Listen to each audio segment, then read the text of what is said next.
Bismillahirrahmanirrahim. Assalamualaikum warahmatullahi wabarakatuh. Alhamdulillahirrabbilalamin. Wassalatu wassalamu ala asrofil anbiya'i wal mursalin wa ala alihi wa sahbihi ajma'in. Amma ba'du. Alhamdulillah, Allah izinkan saya dapat sharing di majelis Ta'limul Quran Bunda-bunda salehah yang dirahmati Allah, insyaallah. Hari ini kajian ini bertemakan bagaimana kesinambungan energi yang Allah hamparkan di muka bumi dan manfaatnya bagi kesehatan tubuh secara fitrah bagi umat manusia.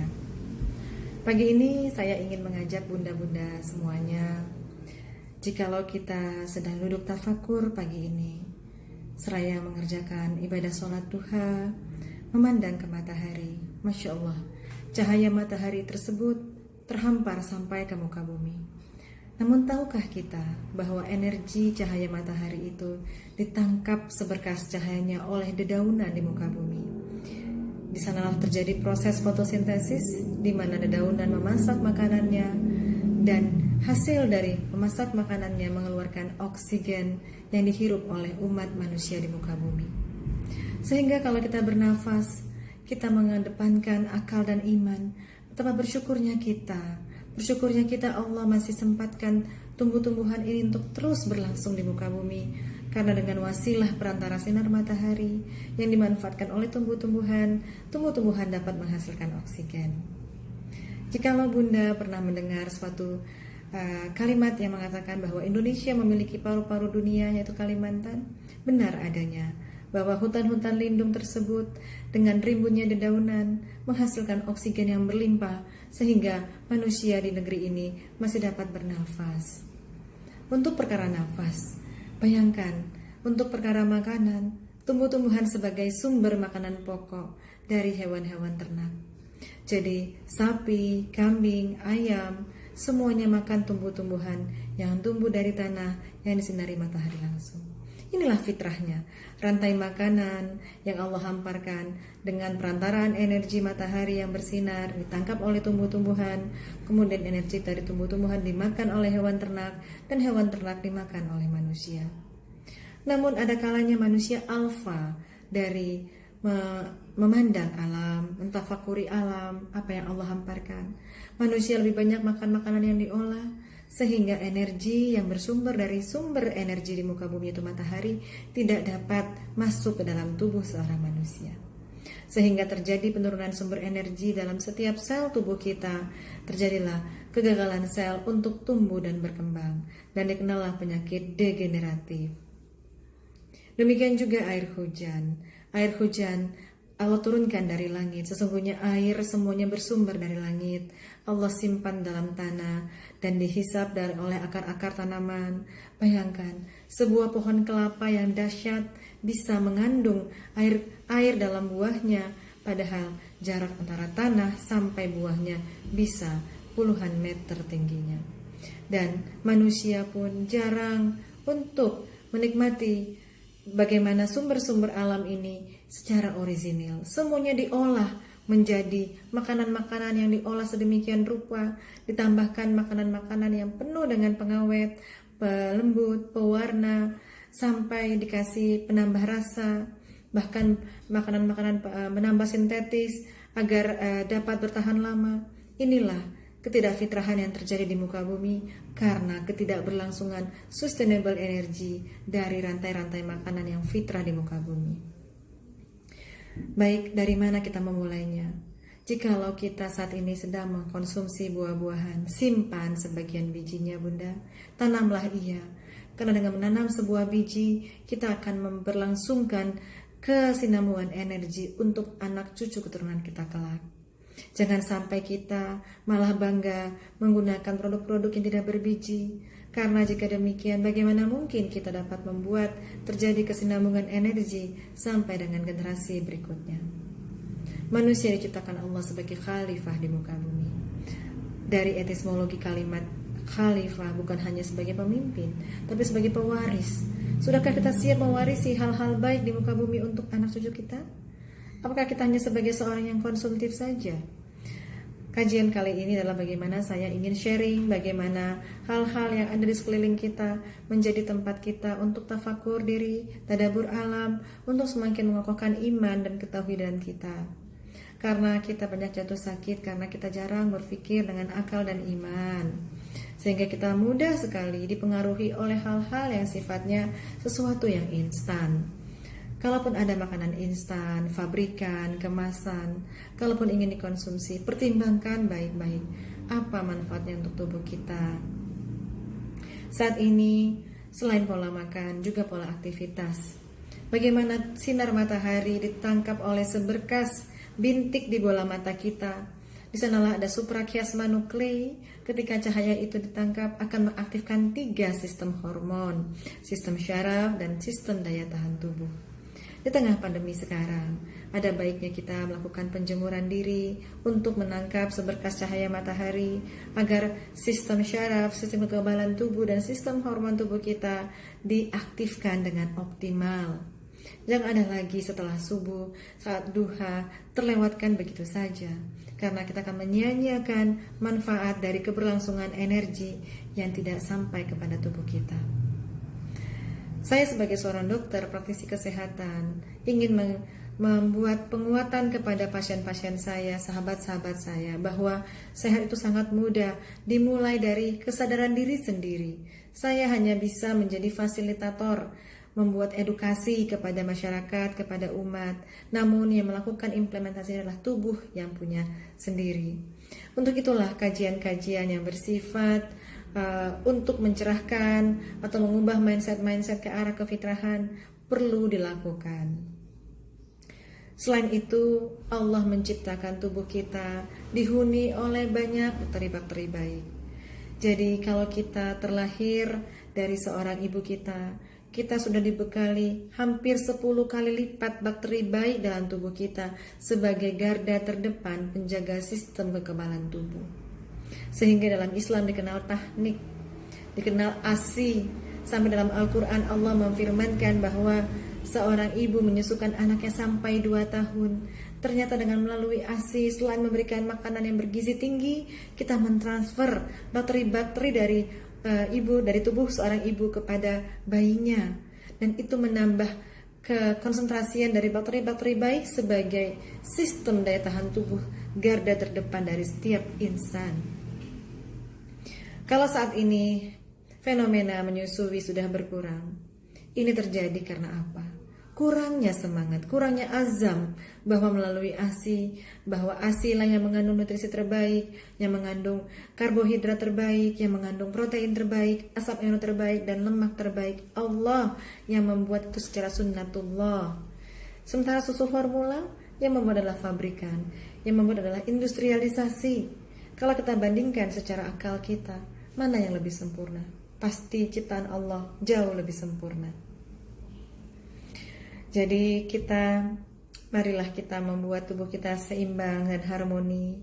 Ketika sudah mulai pagi, bangunlah, lalu hiruplah udara pada pagi hari. Karena di pagi hari setelah subuh menjelang syuruk, ketika kita menghirup udara pagi, maka ada suatu zat nitrit oksida yang akan masuk ke tubuh kita dan melunakkan seluruh pembuluh darah tubuh kita dan mencegah kita menderita penyakit hipertensi di kemudian hari. Kemudian Rasulullah sudah menyabdakan bahwa tidurlah kalian di siang hari yang disebut khailullah, dan ternyata benarlah ketika sedang di tengah hari ada hormon adrenalin yang sedang puncak-puncaknya meningkat. Di saat itulah tubuh butuh istirahat.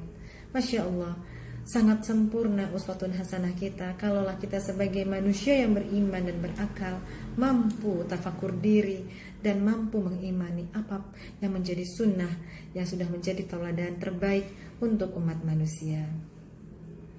Berikutnya bacaan Quran. Bagaimana pembacaan ayat-ayat suci Al-Quran menghasilkan gelombang alfa dan theta yang dapat membuat suatu gelombang otak menghasilkan hormon-hormon ketenangan, baik itu hormon endorfin, hormon oksitosin, hormon dopamin, yang membuat semua sistem tubuh menjadi relaksasi dan menurunkan semua zat-zat peradangan dalam tubuh. Masya Allah. Kalau sudah begini, benarlah ketika Allah berfirman dalam Quran surat Al-Isra ayat 82, wa nunazzilu minal Qur'an ma huwa syifa wa rahmatul lil mu'minina wa la yazidu zalimin illa khusara. Jadi Allah menurunkan Quran sebagai syifa, sebagai rahmat bagi orang-orang beriman. Namun bagi orang-orang yang tidak beriman hanya mendapat kerugian. Sesungguhnya kita setelah berislam haruslah kita menjadi seorang mukmin yang beriman. Dengan demikian kita menjadi manusia terbaik, manusia ihsan yang melakukan segala sesuatunya karena perintah Allah dan menjauhkan apa yang dilarang Allah karena Allah semata. Inilah hal-hal yang perlu kita ingatkan, saling mengingatkan dalam kebaikan, dalam ketakwaan, dalam kesabaran. Karena dengan demikian kita akan mengupayakan kesehatan secara hakiki, baik kesehatan kolbu maupun kesehatan jasadiah. Untuk itulah dalam kajian kali ini saya ingin sharing tentang hal-hal yang menjadi rutinitas sehari-hari kita yang kadang kita lupa. Hal-hal yang kita bisa lakukan, misalnya berpuasa. Puasa sunnah. Saat ini begitu di dunia barat mengedengungkan bahwa intermittent fasting sebagai terapi terbaik terhadap penyakit kronis apapun jenisnya. Diketahui bahwa Rasulullah bersabda, jadikan saum sebagai junnah. Junnah adalah perisai. Kalau kita mengetahui gunanya perisai adalah sebagai tameng, sebagai penghalau dari segala sesuatu yang membahayakan. Jadi barang siapa yang rutin berpuasa, maka dia sudah menjadi tameng bagi penyakit-penyakit yang akan menjangkiti dirinya. Belum lagi kita melakukan puasa Ayyamul Bid, di mana setiap tanggal bulan Hijriyah, tanggal 13, 14, 15, kita istiqomah menjalankan puasa Ayyamul Bid. Tahukah kita Ayyamul Bid bermakna dalam bulan putih, bulan purnama.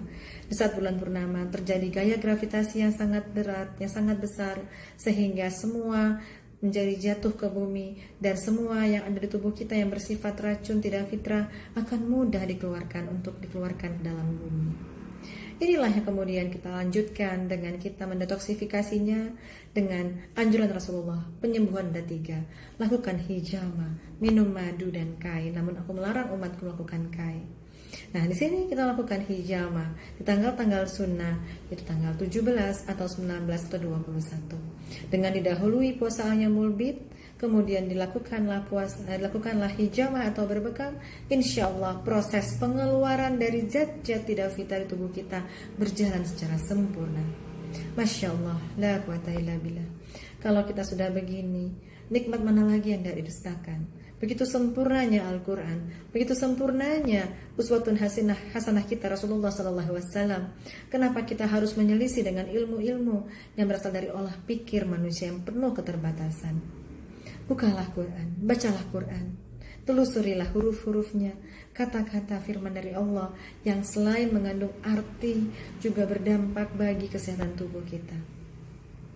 Ketika malam menjelang, ketika cahaya matahari sudah tidak ada lagi, maka terjadilah waktu gelap yang dapat ditangkap oleh mata kita. Waktu gelap ini memicu ternyata adalah hormon melatonin, dan hormon ini memicu terjadinya regenerasi tumbuhnya sel-sel baru yang sehat.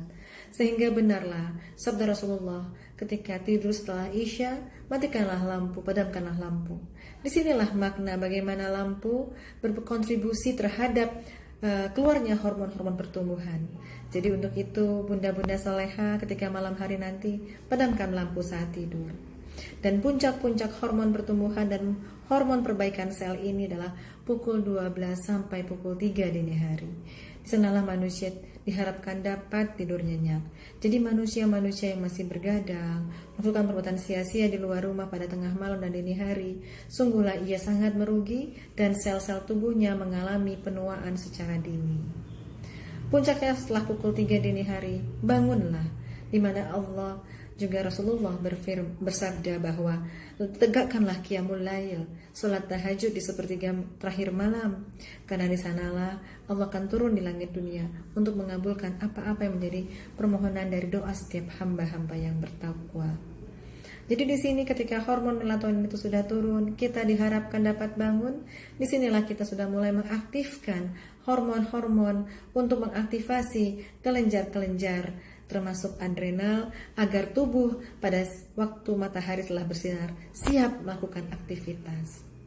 Nah, kalau di sini setiap orang masih tidur, maka ia tidak akan dapat mendapat suatu stimulus tubuhnya semangat melakukan aktivitas di pagi hari. Belum lagi kita mendapat limpahan rahmat dari Allah dan juga doa dari Rasulullah. Sesungguhnya Rasulullah mendoakan umatnya di setiap pagi hari. Jadi hidup dengan menjamin keberlangsungan energi, hidup dengan tahu kapan tidur dan kapan bangun, hidup dengan menjamin ketenangan hati dengan membaca Quran gitu. Insya Allah akan menjadi suatu upaya-upaya penyataan yang fitrah.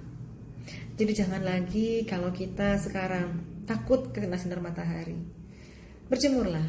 Apalagi saat ini ketika wabah pandemi corona terjadi, ternyata ada ketidakefektivitasan dari bakteri, virus dan bakteri untuk berkembang biak ketika sinar matahari bersinar terang. Jadi berjemurlah. Sebagaimana sholat awabin, kapan dilakukan? Itu sholat duha. Itu ketika anak unta sedang duduk berdiri dari tempat duduknya. Artinya di sanalah saat sinar matahari yang dengan panjang gelombang terbaik yang harus memapar tubuh seorang manusia. Jadi dengan kita paham juga tentang puasa, istiqomahlah dengan berpuasa, bukan untuk sehat, namun untuk takwa kepada Allah. Bukankah kalau sudah takwa, Allah akan memudahkan kita untuk diijabah segala doa dan munajat kita.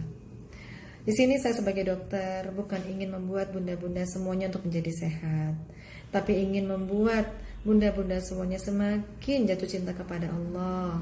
Dengan kuatnya akidah, dengan kuatnya tauhid, maka segala yang menjadi perintah, segala yang menjadi tuntunan dari Rasulullah akan menjadi kebutuhan kita, bukan hanya menjadi kewajiban semata.